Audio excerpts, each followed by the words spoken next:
सूत जी महाराज कह रहे शौनकादि ऋषियों, आप लोग बड़े सौभाग्यशाली हैं, धन्य हैं, क्योंकि मानव जीवन विघ्न बाधाओं से भरा हुआ है। आज तुम मस्ती कर लो, कल मस्ती करने लायक नहीं रहोगे, ना शरीर रहेगा, ना समय रहेगा, ना व्यवस्था रहेगी। बड़ा विचित्र है, बड़ा विचित्र। ये मानव जीवन संघर्ष, विपत्ति, अपमान, दुख, दुविधा से भरा हुआ है। संसार में तुम्हें दुख, दुविधा, संघर्ष से केवल एक बचा सकते हैं, भगवान श्री कृष्ण, क्योंकि उन्हीं से ये प्रचंड माया शक्तिशाली है, उन्हीं की शक्ति से। तो जो अनिर्वचनीय प्रेम भगवान से प्राप्त हो गया, तो ना दुख, ना दुविधा, ना संघर्ष, ना विपत्ति, सब आनंदमय हो जाता है। पर ये प्रेम नाम जापक, भगवद आश्रित, भगवत सेवा परायण, उसी को प्राप्त होता है।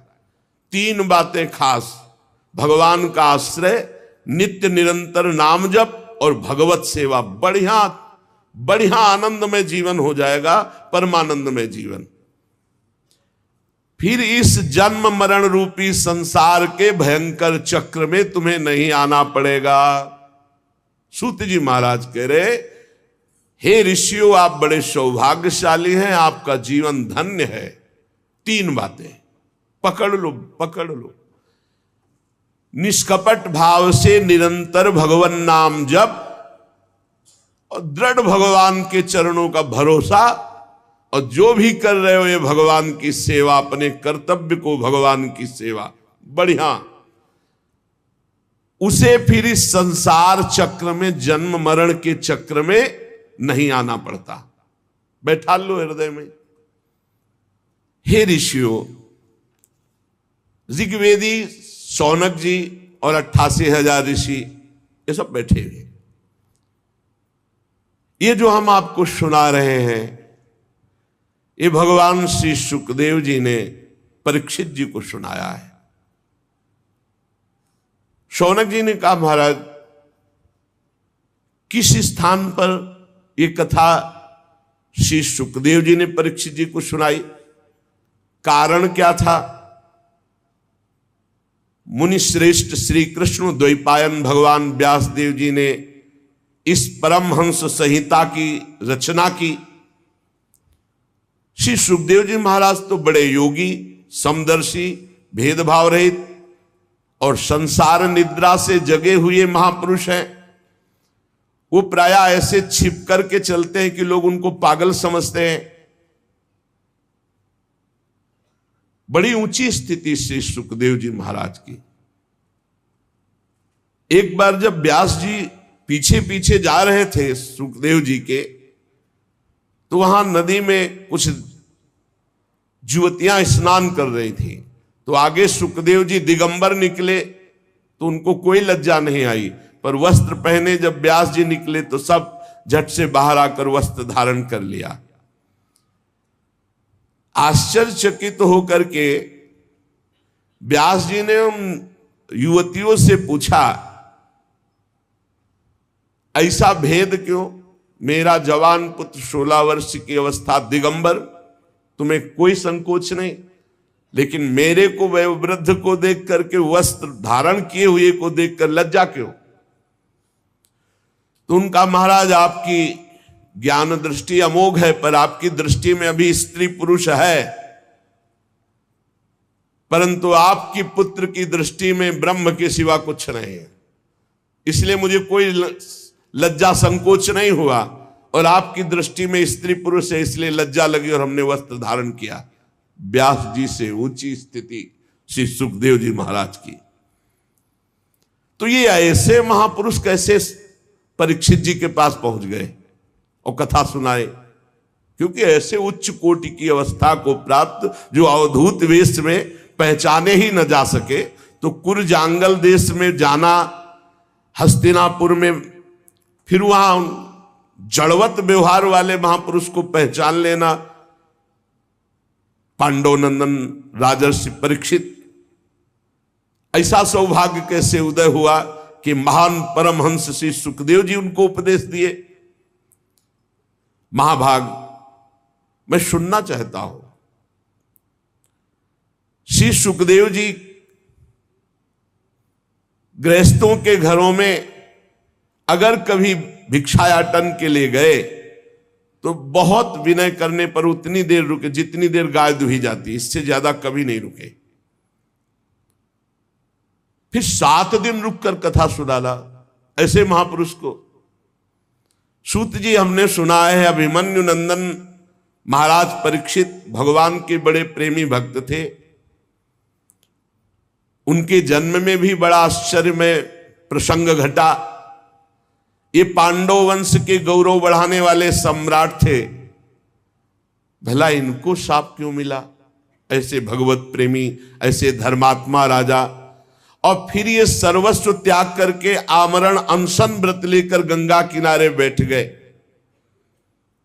अरे महाराज परीक्षित इतने बलवान राजा थे कि शत्रु पक्ष के राजा इनके चरण रखने की चौकी में आकर रत्नों के ढेर समर्पित करते थे। इन्होंने दुस्त्यज लक्ष्मी परिवार का मोह त्याग कर गंगा किनारे भूखे प्यासे रहकर प्राण त्यागने की इच्छा की। मुझे लगता है कि जो भगवान के आश्रित हैं, संसार के परम कल्याण अभ्युदय समृद्धि के लिए ही वो जीवन धारण करते हैं। उनका अपने शरीर से कोई स्वार्थ नहीं रहता, फिर वो शरीर त्याग की बात क्यों सोचे? ये मैं जानना चाहता हूं। सूत जी आपको वेदवाणी छोड़कर अन्य समस्त शास्त्रों का पूर्ण ज्ञान है, इसलिए इस समय जो हम आपसे प्रश्न कर रहे हैं आप कृपा करके बताइए। सूत जी ने कहा इस समय वर्तमान चतुर्युगी के तीसरे युग द्वापर में महर्षि पराशर के द्वारा वसुकन्या सत्यवती के गर्भ से भगवान का कलावतार योगीराज श्री कृष्ण द्वैपायन व्यास देव जी के रूप में जन्म हुआ। भगवान व्यास देव जी सूर्योदय के समय सरस्वती के पावन जल में स्नान करके फिर एकांत स्थान पर बैठे हुए थे। भगवान व्यास देव जी भूत भविष्य वर्तमान सब कुछ ऐसे देखते हैं वर्तमान की तरह, जैसे हथेली पे आंवला रखा हो चारों तरफ देख सके, ऐसे वो अनंत ब्रह्मांडों को देख सकते हैं। वो भूत भविष्य वर्तमान तीनों कालों के ज्ञाता है। बड़ी दृष्टि अचूक थी। उन्होंने देखा कि एक कलयुग सबकी बुद्धि भ्रष्ट करेगा, भगवत प्राप्ति में बाधा पहुंचा देगा, धर्म का ह्रास हो जाएगा, धर्म संकरता फैल जाएगी, वस्तुओं का पवित्रता और उनमें जो जीवनी शक्ति वो सब ह्रास होती चली जाएगी, संसार के लोग श्रद्धाहीन होते चले जाएंगे, सब शक्ति रहित होते चले जाएंगे, सबकी बुद्धि कर्तव्य का क्या ठीक ठीक निर्णय करने में असमर्थ हो जाएगी। ये कलयुग वर्ण और आश्रम व्यवस्था को भंग कर देगा। देख लो कर रहा है। लोगों की भाग्यहीनता बढ़ती चली जाएगी। दिव्य दृष्टि से देखकर संसार का कैसे मंगल हो, यह विचार। महापुरुषों का हृदय एक बात में ही केवल दुखी होता है कि कैसे संसार भगवत प्राप्त हो जाए, कैसे जीव दुख से पार होकर आनंद समुद्र भगवान में डूब जाए। व्यास जी सोच रहे कि वेदोक्त चातुर्होत्र कर्म लोगों का हृदय शुद्ध करने वाला है। इस दृष्टि से हमने यज्ञों का विस्तार किया। एक वेद के 4 भाग किए, ऋग्वेद, यजुर्वेद, सामवेद, अथर्ववेद। इतिहास पुराणों की रचना की जो 5वां वेद।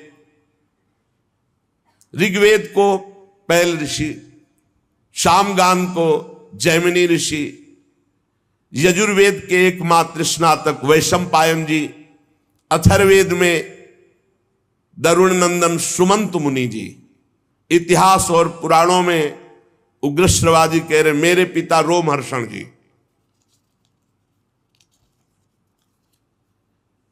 इन सब का मैंने विभाग किया। व्यासदेव जी सरस्वती नदी के किनारे बैठे चिंतित हो रहे हैं, पर कलयुग आएगा तो वेद को पढ़ पाना, सिद्धांत समझ पाना बड़ा कठिन है। इसलिए कल्याण हो जाए ऐसे आचरणों में सब चूक कर बैठेंगे, क्योंकि ज्ञान नहीं रहेगा। अब उनका भी कल्याण हो जाए जिनकी ज्यादा बुद्धि काम नहीं करती, मन चंचल है, इंद्रियां भोगों में लगी हैं। भगवान व्यासदेव जी ने विचार किया, वेदों का सार हमने पूरे महाभारत में रख दिया। कोई ऐसा सूत्र नहीं, कोई ऐसा श्लोक नहीं, किसी भी ज्ञान वैराग भक्ति का जो महाभारत में न रचा गया हो, सब कुछ है। पूरी शक्ति लगा करके हमने जीवों के कल्याण के लिए महाभारत की रचना की। फिर भी आज मेरे मन को शांति नहीं मिल रही। ऐसा लग रहा है कि सहज सरल मार्ग भी जगत के कल्याण के लिए हमने प्रकट नहीं किया। व्यास जी मनी मनी ऐसा विचार करके बड़े खिन्न हो रहे हैं। व्यास जी सोच रहे मेरी खिन्नता कब कैसे मिट सकती है। मैंने निष्कपट भाव से ब्रह्मचर्य व्रत धारण किया, वेदों का स्वाध्याय, गुरुजनों का, अग्नियों का सम्मान, महाभारत के रूप में पूरा वेद का रहस्य खोल दिया। मैं ब्रह्म तेज से संपन्न हूं और समर्थ हूं, फिर भी आज खिन्नता क्यों? हमें लगता है कि भगवान को प्रिय, भगवान की प्राप्ति कराने वाला सहज सरल मार्ग हमने अभी प्रकाशित नहीं किया, इसलिए मेरा हृदय खिन्न हो रहा है।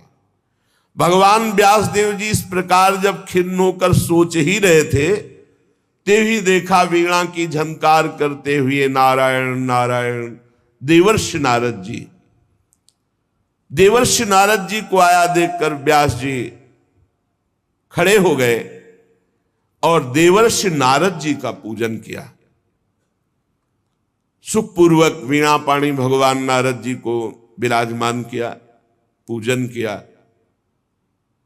व्यास जी की तरफ देखकर नारद जी ने कहा, व्यास जी आपका शरीर एवं मन दोनों कर्म और चिंतन से संतुष्ट है ना? आपके शरीर से कर्म और आपके मन से चिंतन दोनों सही है ना? क्योंकि आपका इस समय खिन्न अवस्था दिखाई दे रही, या आपका चिंतन या कर्म, इसी से खिन्नता उदासीनता होती है। दोनों सही है ना? आपकी तो जिज्ञासा पूर्ण हो चुकी, आप ब्रह्मबोध संपन्न महापुरुष हैं। आपने जगत कल्याण के लिए महाभारत की रचना की, वेद का विभाग किया, सब सूत्र खोल दिए महाभारत में।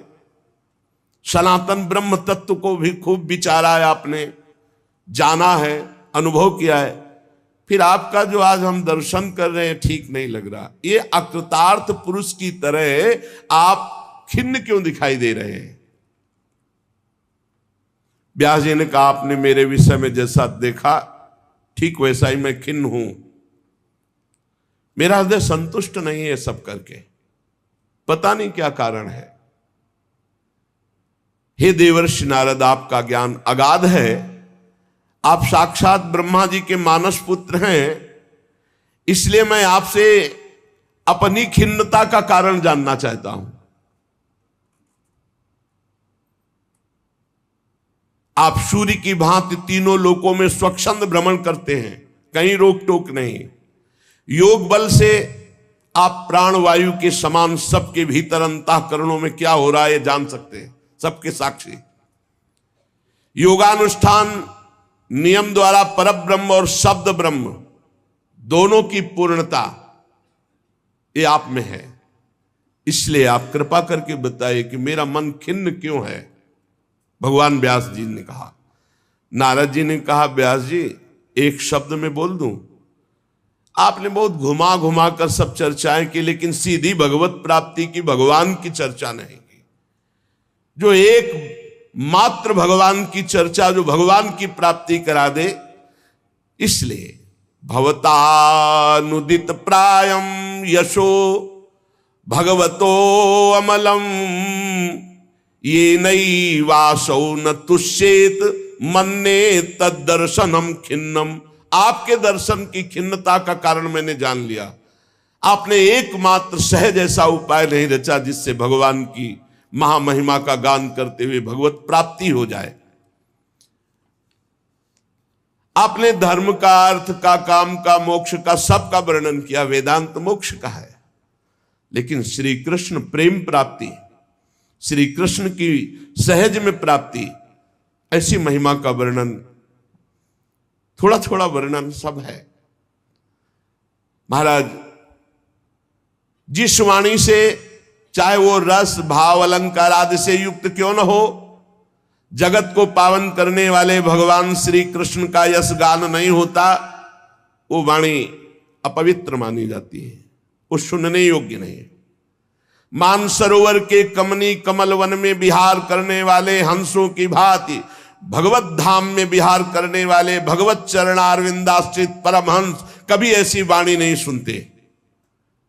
इसके विपरीत, जिसमें सुंदर रचना भी नहीं है, दूषित शब्द भी है, परंतु जिसका प्रत्येक शब्द भगवान श्री कृष्ण से जुड़ता है, वह वाणी जिसके कान में पड़ेगी सारे पापों का नाश कर देगी। क्योंकि संत पुरुष ऐसी ही वाणी का आदर करते हैं, श्रवण करते हैं, गान करते हैं, कीर्तन करते हैं। जिस निर्मल ज्ञान का आपने वर्णन किया, जिससे मोक्ष की प्राप्ति हो जाती है, यदि भगवान से प्रेम न हो, भगवान की प्रेम लक्षणा भक्ति उदित न हो, तो वो ज्ञान किस काम का। गोस्वामी जी ने भी कहा है, जोग कुजोग ज्ञान अज्ञानू जहां नहीं राम प्रेम पर धानु। महाराज जो साधन सिद्धि दोनों दशाओं में अमंगल रूप है, वो कामना, काम्य कर्म, जो भगवान को अर्पण नहीं किया गया, ऐसा निष्काम कर्म, ये सब व्यर्थ है, भगवान से संबंधित। महाभाग व्यास जी, आपकी दृष्टि अमोघ है, आपकी कीर्ति पवित्र है, आप सत्य परायण दृढ़ व्रत हैं, इसलिए आप संपूर्ण जीवों को कैसे बंधन मुक्त किया जाए, इसलिए खिन्न है। वो होगा केवल अचिंत शक्ति भगवान श्री कृष्ण के लीला चरित्रों का गायन और श्रवण करने से। जो मनुष्य भगवान के नाम और रूप लीला गुण धाम के सिवा और कुछ बोलना चाहता है, उसी समय माया उसे फांस लेती है। सेवक जी महाराज कह रहे हैं, तब सुख हरिवंश गुण नाम रसना रटत और बहुवचन अति दुख दानी। हानि हरिवंश के नाम अंतर परे, लाभ हरिवंश उच्चरत बानी। उसी समय दुख घेर लेगा जब भगवत चर्चा के सिवा प्रपंच की बात करोगे, फंसा लेगा। कोई न कोई अपराध वाणी का बन जाएगा, किसी की निंदा, किसी की अवहेलना। देवर्षि नारद जी कहते, जब कोई मनुष्य भगवान की चर्चा के सिवा और कुछ बोलने की इच्छा करता है, उसी समय भगवान की माया उसको चक्कर में फंसा लेती है, उसकी बुद्धि अपवित्र हो जाती है। जैसे हवा के झकोरों से डगमगाती हुई डोंगी को कहीं भी ठहरने का ठौर नहीं मिलता, ऐसे भगवत विमुख बुद्धि चंचल होकर माया में भ्रमित हो जाती, उसे कहीं ठौर नहीं मिलता। भगवान अनंत, कोई विचारवान विवेकी पुरुष संसार की वार्ता छोड़कर भगवान की चर्चा करता है, संसार की बातें सुनना बंद करके भगवान की बातें सुनता है और वो परमानंद का अनुभव करता है।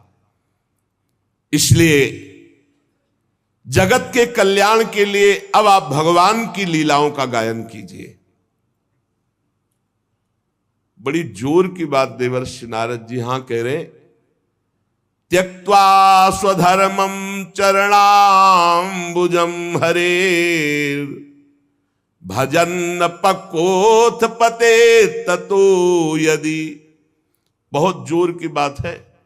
यत्र क्वा वा भद्रमभूदमुष्य किंको वार्थ आप तो भजताम स्वधर्मतः।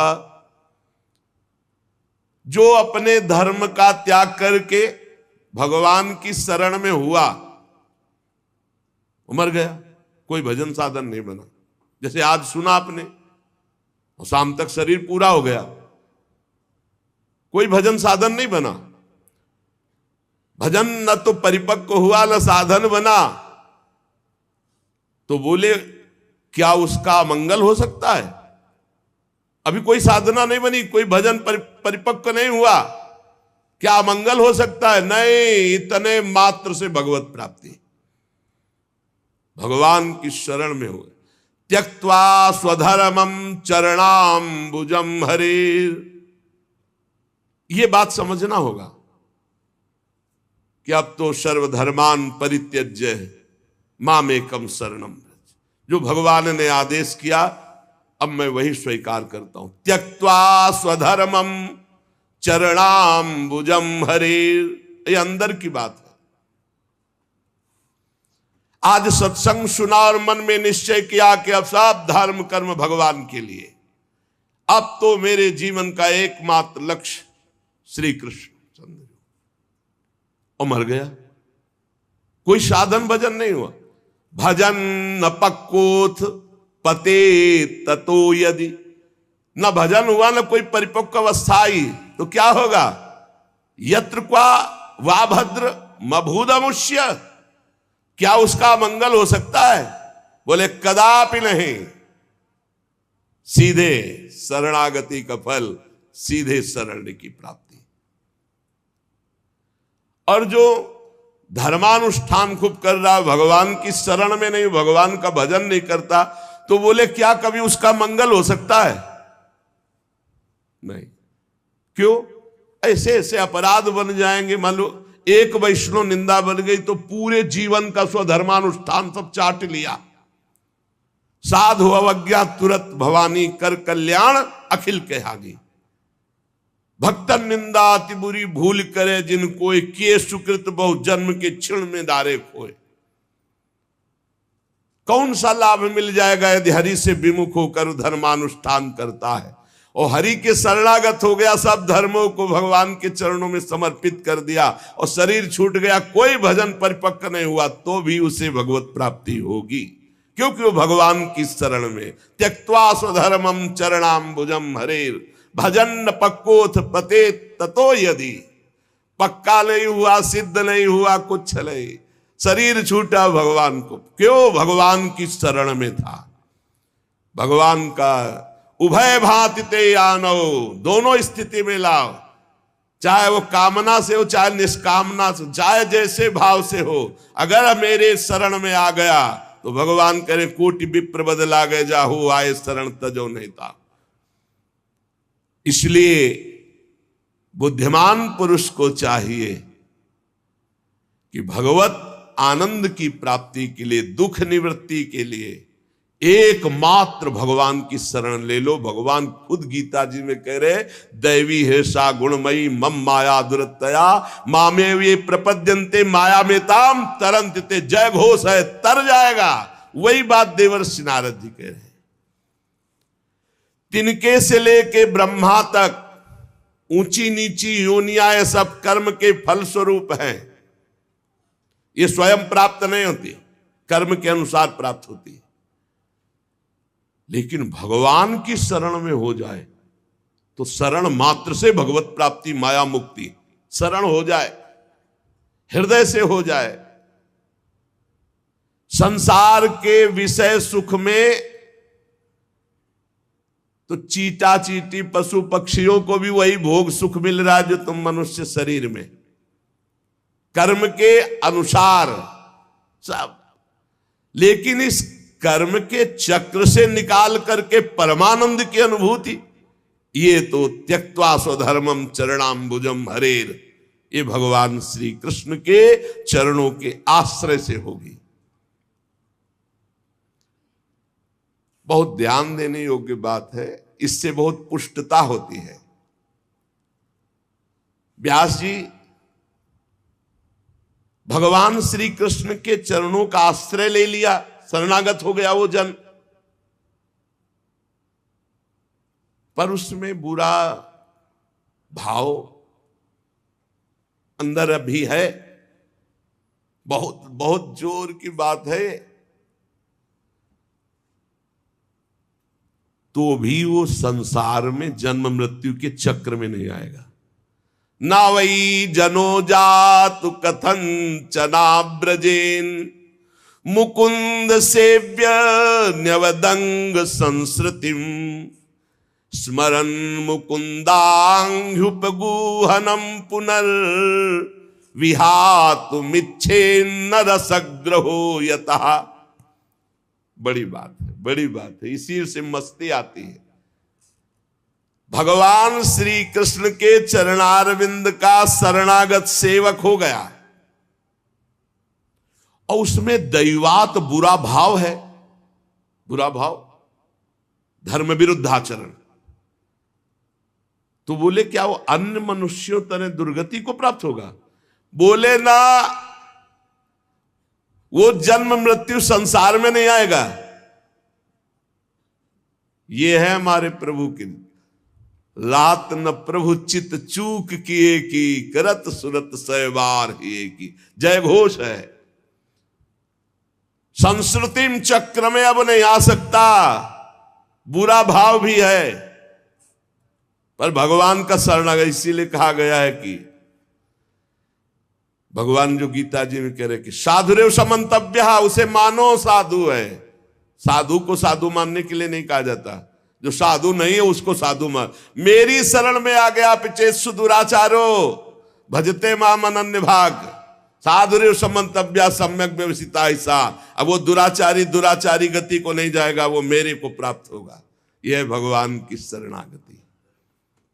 ओहो, सब सिद्धांत एक तरफ, भगवान की करुणा एक तरफ। व्यास जी जो भगवान श्री कृष्ण के चरणारविंद की शरण में आ गया, दैवात का भी बुरा भाव उसके अंदर है, तो वो जन्म मृत्यु संसार चक्र में नहीं आएगा, बुरा होते हुए भी वो भगवान को प्राप्त हो जाएगा। क्यों? क्योंकि भगवान का आश्रय लिया। मुकदमा में फांसी की सजा पक्की, वकालत पक्की, न्यायाधीश पक्का, दस्तखत पक्के, लेकिन राष्ट्रपति ने माफ कर दिया, अब क्या करोगे? अब जज ये थोड़ी कहेगा कि घंटों सालों से हम दिमाग लड़ा करके फिर इसको निर्णय किया, आप रद्द क्यों कर रहे हैं? वकील कहें हम बहुत वकालत की है और ये पक्का दोषी है, तो राष्ट्रपति कहेंगे पक्का दोषी है पर हमने माफ कर दिया। अहम त्वाम सर्व पापेभ्यो मोक्षयिष्यामि मा शुचा, ये हमारे अखिल कोटि ब्रह्मांडों के अधिपति बोल रहे हैं। सर्वधर्मान परित्यज्य माम एकम शरणम व्रज।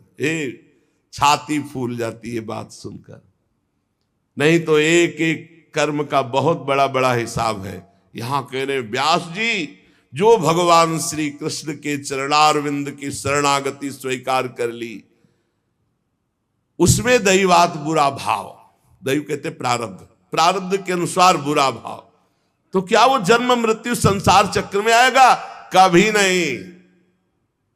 जीत गए, जीत गए, हम जीत गए। इसीलिए कहते हैं भगवत प्राप्ति को समझो आप। जिसने भगवान के चरण कमलों का एक बार आश्रय ले लिया, फिर भगवान उसे कभी नहीं छोड़ते। ये मंगल बात। और जिसे चस्का लग गया भगवान के भजन का, भगवान की लीला कथा सुनने का, उसको कल्याण की फिक्र नहीं। कल्याण तो उसका हो गया जो बुरा भाव वाला भी है, लेकिन भगवान का शरण आश्रय ले लिया, अपिचेत्सु दुराचारो। कैसा मंगल भगवान की शरणागति है। मैंने तो आपको इशारा बताया है, आप तो खुद सब कुछ जानते हैं। देवर्षि नारद जी कह रहे हैं व्यास जी आप अपनी अमोघ दृष्टि का प्रयोग कीजिए। आप भगवान पुरुषोत्तम के कलावतार हैं। आपने अजन्मा होकर यह जन्म धारण किया है जगत मंगल के लिए।